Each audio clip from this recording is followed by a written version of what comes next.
Smash the like button if you believe that Jacob Fatu has tons of upside to become a top guy main eventer in the WWE. All right, so let's talk about Backlash 2025. The first match, Jacob Fatu, LA Cosplay, Dane Priest, Drew Mack, the Mack Daddy for the US Heavyweight Championship. I must say this, they should turn Dane Priest into a heel because this guy, he's not that over with the audience. They like LA Cosplay more than Dane Priest. So why not turn Dane Priest heel? Every feud that Dane Priest is in, the crowd cheers the heel. They do not cheer Dane Priest. They were cheering Drew Mack, the Mack Daddy, but they were not cheering Dane Priest. So why not turn Dane Priest into a heel? You have nothing to lose. So what do I grade this match? I'm going to give it a 6 out of 10 because I hate multi-men matches. It's lazy booking because nobody shines in a multi-men match with 4 men involved. I would say the most impressive man in this match was Jacob Fatu. That man is going to be a top guy main eventer the moment he drops that belt. In fact, they might as well turn him into a good guy and have him feud with Drew Mack, the Mack Daddy, one-on-one. So, what are my thoughts about LA Cosplay? I feel like that's going to be the only time and the last time he becomes a champion on the main roster. I think those days are over. Let's say they draft him to Raw. Do I believe that LA Cosplay will become an IC champion? Nope, I do not. I think those days are done. I would say my favorite spot in this whole entire match was Jacob Fatu doing multiple swanton bombs. That dude, he is very athletic. But my least favorite part was boring ass Dane Priest giving Drew Mack a South of Heaven chokeslam because that chokeslam took out Drew Mack out of the whole entire match. And this guy, he did it through a table.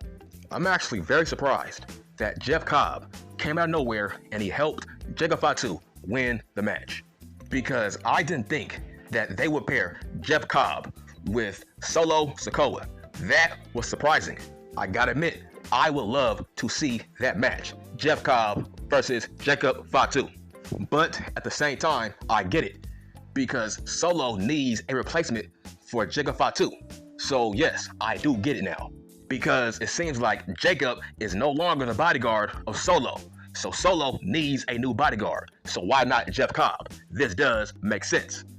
So Jeff Cobb, he came out of nowhere and he beat the hell out of LA Cosplay, and rightfully so. That was one of the best parts of this whole entire match, seeing Jeff Cobb whoop LA Cosplay's ass. And yes, Jacob won the match. But it felt like Jacob Fatu did not want Solo's help. It seemed like Jacob did not want Jeff Cobb's help. So that will be a conflict of interest moving forward. All right, so let's talk about the next match. Lyra Valkyria versus Becky Lynch for the IC Female Heavyweight Championship. I gotta be honest, I did not care about this match because I don't care about both these two females. Listen, the better choice for the Female IC Heavyweight Championship, it was Ivy Nile. Triple H made a huge mistake giving that belt to boring-ass Lyra Valkyria. The crowd does not like this female. The crowd has no connection with this female. This title reign, it seems forced. I don't care what anybody else says. Ivy Nile is the uncrowned IC Female Heavyweight Champion. It's like, bruh, they are trying their best to make this Lyra female a superstar. Guess what, bitch? It's not going to happen. She has no connection with the audience, and they don't like her wardrobe. Her wardrobe seems like a childlike wardrobe. It's not a main event wardrobe. Having wings does not make you a main eventer. She needs to change up her look ASAP Rocky. She looks like the female Red Rooster. Tell me I'm lying. She looks like the female Red Rooster. That's why Lyra is not over with the audience. Why does she have a peacock gimmick? That's odd in 2025. So what do I grade this match? I'm going to give it a 5 out of 10. I would say the best parts of this whole entire match were most likely the last 5 minutes of this match. Obviously, this feud is not over because Lyra stole a win from Becky Lynch. And I think most likely she broke her nose. I think Lyra broke her nose in this match because she kept holding on to her nose. But yes, Lyra stole a victory from Becky Lynch because she gave her a fruit roll-up pin. 1, 2, 3, Lyra retains the IC Female Heavyweight Championship. And then Lyra got her ass whooped by Becky Lynch after the match, and rightfully so. She stole that victory from Becky Lynch. So let's talk about the next match. Dirty ass Dom Guerrero versus Penta for the IC Heavyweight Championship. Like I've been saying for the past 3 years, dirty ass Dom Guerrero, he's better than MJF. I've been saying that for the past 3 years because dirty ass Dom Guerrero, he keeps evolving, not so much MJF. To the point where dirty ass Dom has now evolved into a borderline anti-hero. Because eventually that crowd is not going to want to boo dirty ass Dom Guerrero. They have too much respect for him now. Oh yeah, by the way, this IC Heavyweight Championship is nothing more than a stepping stone for dirty ass Dominic, because I've said this man will eventually be a world heavyweight champion in this company. So this belt is a stepping stone for dirty ass Dominic to eventually become a main event guy. Just like his biological father, Eddie G. Rest in peace, Eddie G. Your son, dirty ass Dominic, is making you proud. Dirty ass Dominic, he's putting respect on the Guerrero name. So what is my grade for this match? I'm going to give it a 7 out of 10. So who won this match? It was dirty ass Dom Guerrero. Thanks to a grande Americano, the most over luchador in this business right now. He cost Penta the match. He's the most over luchador in this business right now. I'm talking about El Grande Americano. He saved the day because Penta does not deserve to become the IC Heavyweight Champion over dirty ass Dominic. He needs to reunite with Ray Phoenix and just become a tag team fake pro wrestler. So let's talk about the next match. Pat McAfee versus Goof. Now, I must say this. I think they got this matchup wrong. I would rather see Goof versus Wade Barrett, because if you are going to attack a broadcaster, an announcer, why not attack Wade Barrett? That made more sense. He's the former fake pro wrestler. Pat McAfee is a football player and a podcaster.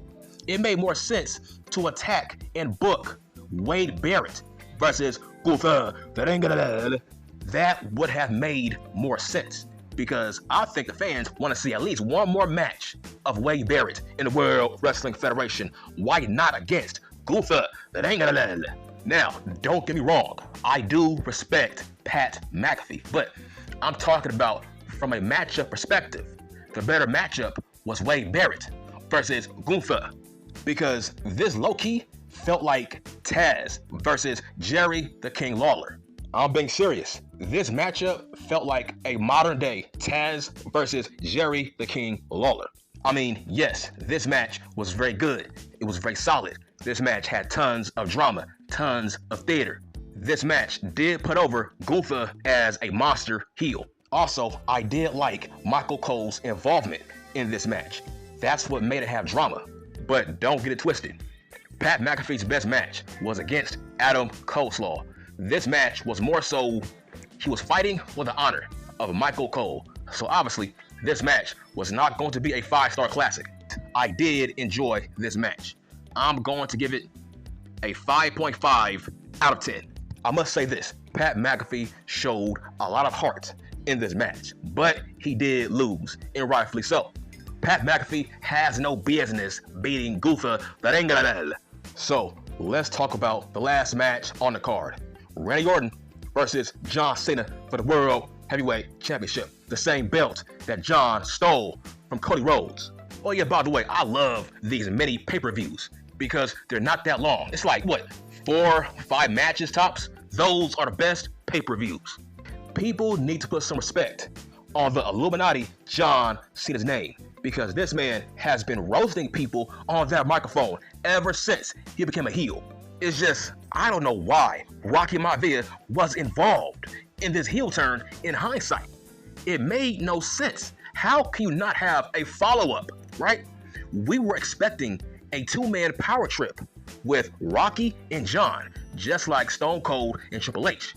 That's what we all were expecting. But that was a one-time thing. It made no sense, and it makes Rocky Maivia look bad. Because so far, John has not mentioned Rocky Maivia in his promos. That's not good. That's a bad thing. It means that Rocky was not needed for a John heel turn.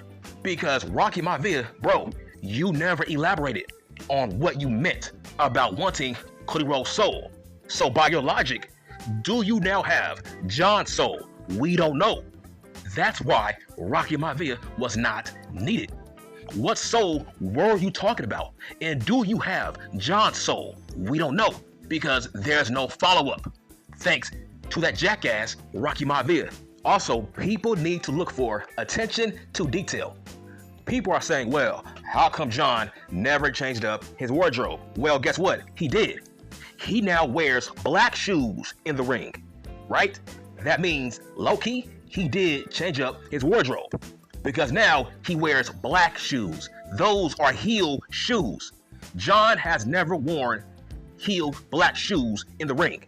I would say the last time John wore black boots, it was when he was a heel. Back when he was a heel rapper on SmackDown. You see, that's called attention to detail.